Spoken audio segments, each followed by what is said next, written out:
नमस्कार, capital TV में आपका स्वागत है।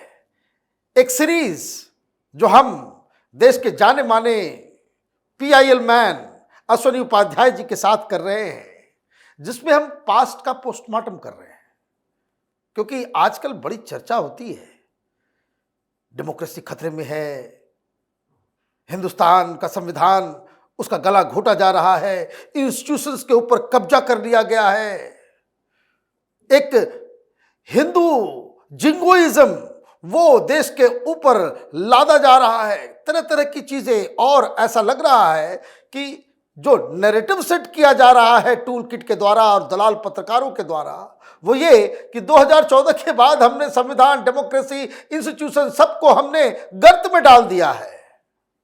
लेकिन ये एक मिथ्या है, क्योंकि हमने तो नहीं देखा कि प्रधानमंत्री मोदी की सरकार कहीं बिना किसी वजह से, या कोई चीफ मिनिस्टर पसंद नहीं है, सरकार पसंद नहीं है, पार्टी पसंद नहीं है, तो आर्टिकल 356 लगा करके उसके सरकार को खत्म कर दिया जाए। कांग्रेस पार्टी ने जो जो पाप किए हैं उसका जायजा लेना और उसे याद रखना देश की जनता के लिए बहुत जरूरी है।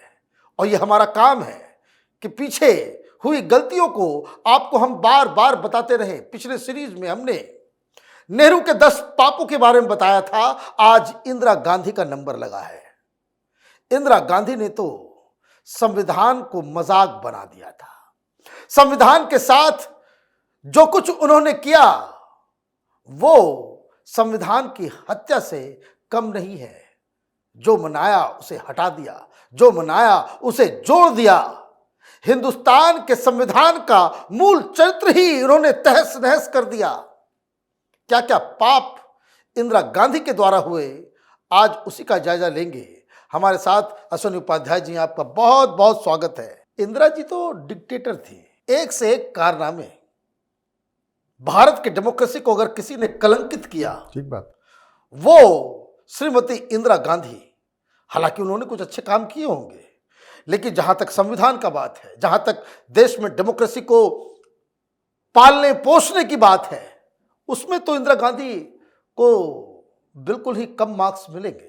क्या लगता है आपको? देखिए, संविधान की धज्जियां उड़ा दिया इंदिरा जी ने। मैं क्यों कह रहा हूं संविधान की धज्जियां उड़ा दिया?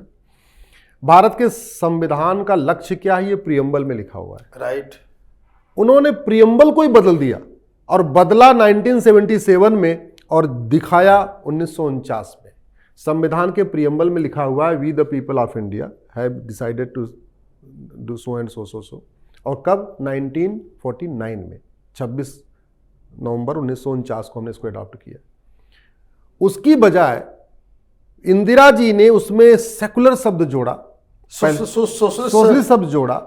इमरजेंसी के दौरान कोई चर्चा नहीं, लोग जेल में पड़े हुए हैं, सब भागे भागे घूम रहे हैं, सारे नेता बेचारे इधर उधर छिपे हुए हैं, और ऐसे में पूरे बेसिक स्ट्रक्चर को ही बदल दिया। इसलिए कह रहा हूं संविधान की जो सबसे बड़ी हत्या किया है, संविधान की जो धज्जियां उड़ाई है, वो इंदिरा गांधी जी ने उड़ाई है। एक बात मुझे क्लियर कीजिए, आपने एक बहुत बड़ी बात कही है कि 77 में आप बदल रहे हो और दिखा रहे हो 1949। ये कैसे? यही तो किया है। आज भी आप प्रियम्बल उठा के देख लीजिए, प्रियम्बल में जो लिखा हुआ है कि हम लोग इस संविधान को अडॉप्ट कर रहे हैं, और उसमें डेट पड़ी है 26 नवंबर 1949। आज भी देख लीजिए, आज भी लिखा हुआ है बाकायदा। ये देखिए, 26 डे ऑफ नवंबर 1949। तो 1949 में प्रियम्बल फिक्स हो चुका है। संविधान का लक्ष्य क्या है, ये उन प्रियम्बल में लिखा जा चुका है 1949 में। उसमें 2 शब्द जोड़ रही हैं और डेट वही पुरानी, तो बैक डेट में। ये संविधान में जो सेकुलर और सोशलिस्ट शब्द डाला गया है, क्या उसके ऊपर कोई फुटनोट डाला हुआ है कि इसको इतने में हम चेंज किया है? नहीं, फुटनोट डाल दिया कि हमने इसको 77 में चेंज किया। ओके। लेकिन नीचे की डेट जो है वो चेंज नहीं किया। ये सबसे बड़ा, ये मतलब फ्रॉड है। ये फ्रॉड है। ये अनफॉर्चुनेटली इस पे कभी पार्लियामेंट में चर्चा नहीं हुई। कायदे से इसको पार्लियामेंट में चर्चा करनी चाहिए कि बैक डेट में आप कैसे कर सकते हो। अगर आपने प्रियम्बल को बदला तो नीचे की जो 26 नवंबर 1949 की डेट है, प्रियम्बल बदलने का मतलब है कि आपने संविधान की आत्मा, सोल को आपने बदल के रख दिया, और आप कह रहे हैं कि भाई संविधान को हम बचाने का काम हमने किया है। अब इसका दुष्परिणाम क्या हो रहा है? पहले बहुत तरीके से उन्होंने सेकुलर शब्द जोड़ा, और सेकुलर को उन्होंने धर्मनिरपेक्ष कह दिया। और धीरे धीरे उनके जो उनके तथाकथित नेता, अभिनेता, लेखक, बुद्धिजीवी जो उनके समर्थक थे, उन्होंने भी धीरे धीरे सेकुलर का मतलब धर्मनिरपेक्ष होता ये कहना शुरू किया। आपने तो पीआईएल डाला हुआ है, हमने पीआईएल फाइल किया हुआ, हमने पीआईएल धर्मनिरपेक्ष वो शब्द को जो है हटाया जाए, हमने पीआईएल फाइल किया कि धर्म अलग है, रिलीजन अलग है, धर्मनिरपेक्ष शब्द सरकारी कागजों से, डॉक्यूमेंट से हटाया जाए। ये जो पासपोर्ट बनाते समय, राशन कार्ड बनाते समय, आधार बनाते समय पूछा जाता है वो बंद किया जाए, रिलीजन पूछा जाए। रिलीजन पूछा जाए। धर्म और रिलीजन में बहुत बड़ा अंतर है। रिलीजन का मतलब ये होता है जहां वन गॉड हो, वन बुक हो, और जहां केवल मेल की पूजा होती हो।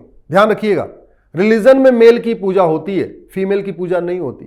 रिलीजन में गॉड एक ही होता है और रिलीजन में किताब एक होती है। इसलिए मैं कहता हूं इस्लाम एक रिलीजन है, वहां फीमेल गॉड की पूजा नहीं होती, वहां 10 किताबें नहीं है, वहां 10 भगवान भी, 10 ईसाइयत में भी नहीं होती, ईसाइयत में भी नहीं होती। सनातन गॉड ही मेल है, गॉड मेल है, गॉड मेल है, वो फीमेल नहीं हो सकती, फीमेल नहीं हुआ। और दूसरी बात, रिलीजन में महिला पुरुष समान नहीं होती। हाँ, किसी भी रिलीजन में, किसी भी रिलीजन, आप क्रिश्चियनिटी उठा लीजिए, इस्लाम उठा लीजिए, कहीं पे भी महिलाओं को पुरुष के बराबर माना ही नहीं जाता। तो ये जो इंदिरा गांधी ने ये 2 शब्द जो जोड़े, उससे तो पूरा का पूरा चरित्र हिंदुस्तान के संविधान का बदल गया, संविधान का उठ गया, लोगों की सोच बदल गई। लोगों ने धर्म को रिलीजन समझ लिया, रिलीजन को धर्म समझ लिया, जबकि दोनों में जमीन आसमान का अंतर है। इसलिए मैंने कह रहा हूं कि सेकुलर शब्द जोड़ दिया। 1971 में एक नेशनल ऑनर एक्ट बनाया। नेशनल ऑनर एक्ट में जनगण मन कितने सेकंड में गाया जाएगा ये लिख दिया। जनगण मन से गाते समय सबको खड़ा होना है, ये भी फिक्स हो गया। जनगण मन की म्यूजिक क्या होगी, वो पूरा प्रोटोकॉल बन गया जनगण मन का। लेकिन वंदे मातरम, जिसके दम पे पूरा आजादी का आंदोलन हुआ, जिस वंदे मातरम को अंग्रेजों ने बैन कर दिया था, घबरा के वंदे मातरम को, उस वंदे मातरम के लिए ना म्यूजिक फिक्स किया, ना उसके लिए कोई प्रोटोकॉल बनाया, ना वंदे मातरम का अपमान करने में कितने साल सजा होगी, कुछ नहीं लिखा। तो वंदे मातरम को उन्होंने धीरे धीरे धीरे एकदम नेपथ्य में डाल दिया, उसको सीधे पीछे कर दिया और जनगण मन को उठा दिया। जबकि सच्चाई है, हमारे आजादी के आंदोलन में जनगण मन का कोई योगदान नहीं था। एक भी हमारा स्वतंत्रता संग्राम सेनानी जनगण मन गा के अपना बलिदान नहीं दिया था। सारे जो लोग लाठी खाते थे, डंडा खाते थे, फांसी पे चढ़ते थे, वो वंदे मातरम भारत माता की जय बोल के चढ़ते थे। कोई जनगण मन गा के फांसी के फंदे पे नहीं झूला था। तो वंदे मातरम को एकदम किनारे कर दिया, इमरजेंसी लगा दिया। ये मुझे लगता है कि ये भी जानना जरूरी है कि ये जो इंदिरा गांधी ने ये काम किया, या वक्फ बोर्ड जो है की स्थापना 1954 में नेहरू ने की, ये मुस्लिम कट्टरपंथियों के दबाव में किया गया। और ये लोगों ने हिंदुस्तान में मुस्लिम कट्टरपंथियों को स्थापित करने में भूमिका निभाई है। जिस पर्सनल लॉ बोर्ड की आज चर्चा होती है, all India Muslim personal law board, इसकी स्थापना 1973 में इंदिरा गांधी नहीं कराई। आज ये जो सबसे बड़ा एक मुसीबत बन गया पर्सनल लॉ बोर्ड, जिसमें ओवैसी सारे उसके मेंबर हो चुके हैं, और हर जब देखो तब ये मीटिंग बुला के किसी भी चीज के खिलाफ। क्या ये all India Muslim personal law board को संवैधानिक संस्था है? ये सिंपल एक एनजीओ है, लेकिन इंदिरा ने उसको इतना प्रमोट किया कि कॉमन मैन उसको एक संवैधानिक संस्था समझता है। एक्चुअल में वो आज भी एक एनजीओ है। All India Muslim personal law board 1973 में गठित किया गया एक एनजीओ है, लेकिन उसको बैकअप ऐसा दिया, सपोर्ट ऐसा किया, उसकी हर बात ऐसे मानते गए, हर मीटिंग उसको बुलाते गए, जब कोई बातचीत हो तो भाई पर्सनल लॉ बोर्ड का एक रिप्रेजेंटेटिव होना चाहिए, ऐसा कर उसको इतना भाव दे दिया कि वो अपने आप में एक संवैधानिक संस्था। और मैं आपको बता दूं, ये मुस्लिम पर्सनल लॉ बोर्ड में ये ठीक वैसे जैसे कांग्रेसी राजनीति चलती है ना, ये सब खानदानी लोग, हाँ, कुछ इंस्टीट्यूशंस के लोग, वो मुस्लिम पॉपुलेशन का किसी भी तरीके से, और ये कभी इस पे हम लोग को बनाना चाहिए कि वो मुस्लिम समुदाय का रिप्रेजेंटेटिव नहीं है। वहां सिर्फ और सिर्फ 1 to 4, 4 to 1 करने वाले लोग बैठे हैं। बिल्कुल ठीक बात है, बिल्कुल ठीक बात है। इसके बाद एक और बड़ा पाप किया 1981 में इंदिरा गांधी ने।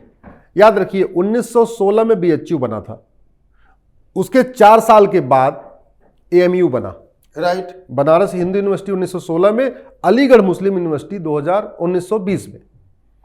बनारस हिंदू यूनिवर्सिटी सबके लिए है, लेकिन अलीगढ़ मुस्लिम यूनिवर्सिटी को 1981 में कानून में बदलाव करके इंदिरा गांधी ने उसको माइनॉरिटी यूनिवर्सिटी बना दिया। मतलब मुस्लिम वोटों के लिए ये लोग कितना घिरेंगे भाई। हाँ, मतलब एएमयू केवल मुस्लिम्स का हो गया और बीएचयू सबका हो गया।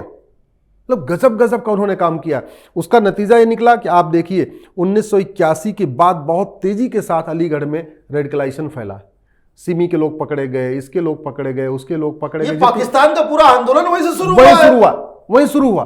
तो भैया जहां पे हमको पता चल रहा है कि यहां कुछ आग है, वहां पानी डालना चाहिए, वहां पेट्रोल डालना चाहिए।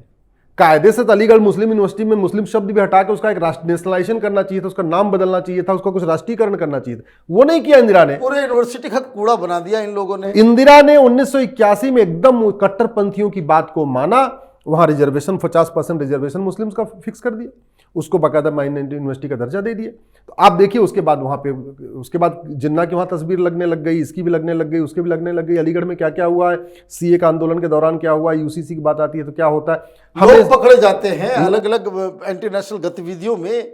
वहां पे एंटी नेशनल गतिविधियों में शामिल जो है नक्सलाइट्स, ये गौतम नौलखा जैसे लोगों के लिए बाकायदा स्टेज दे दिया जाता है।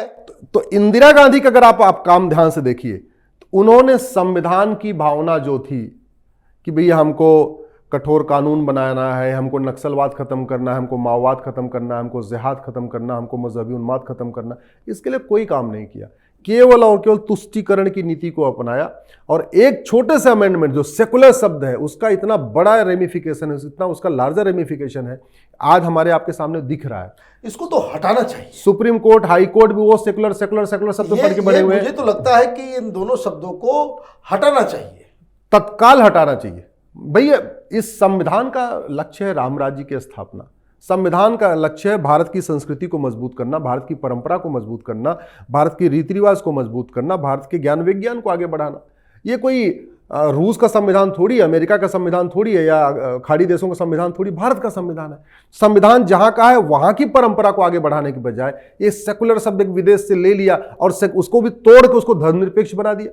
अरे धर्म एक होता है, पंथ अनेक होता है। जब धर्म एक है तो फिर संविधान में इसमें ऑफिस तो जनता क्या करे ये बताइए, इसका क्या मैं हिसाब? तो जनता से कहता हूं कि सोशल मीडिया का उपयोग राष्ट्रहित में करिए, फेसबुक पे अपने फ्रेंड की संख्या बढ़ाइए, वीडियोस को अधिक से अधिक शेयर करिए, अपने अपने सांसदों से सब महीने में एक बार मिलिए।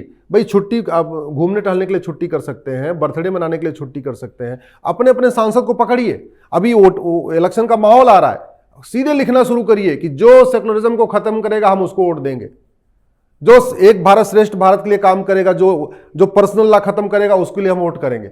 आप अपील करना शुरू इक्वालिटी के लिए काम करेगा, जो एक संविधान के लिए काम करेगा, एक तरह के कानून के लिए काम करेगा, उसको वोट देंगे। जो आदमी गुलामी का नाम हटाएगा, गुलामी के निशान हटाएगा, गुलामी की परंपरा हटाएगा, गुलामी की कुरीतियां खत्म करेगा, गुलामी के रीति रिवाज खत्म करेगा, गुलामी की पुलिस व्यवस्था खत्म करेगा, गुलामी की न्यायिक व्यवस्था खत्म करेगा, गुलामी की प्रशासनिक व्यवस्था खत्म करेगा, हम उसको वोट देंगे।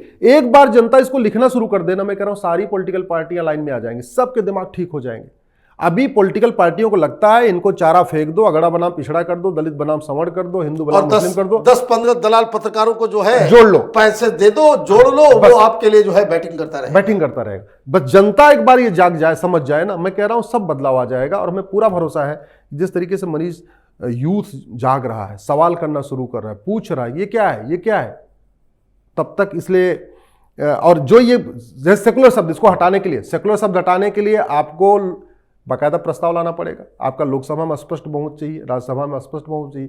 अगर इलेक्शन के पहले ही एक बड़ा माहौल बन जाए कि सेकुलर शब्द को हटा, जो हटाएगा हम उसी को वोट करेंगे, डर के मारे उस समय पार्लियामेंट में इसका कोई विरोध नहीं करेगा। सही बात है, इसलिए इसको आवाज उठाना बहुत जरूरी है। आपका बहुत बहुत धन्यवाद। आपने बताया किस तरह से इंदिरा गांधी ने हिंदुस्तान के संविधान का बिल्कुल पूरा चरित्र बदला, तहस नहस कर दिया। अगर आपको ये वीडियो पसंद आया तो आप इसे लाइक करें, शेयर करें और कैपिटल टीवी को सब्सक्राइब करें। धन्यवाद।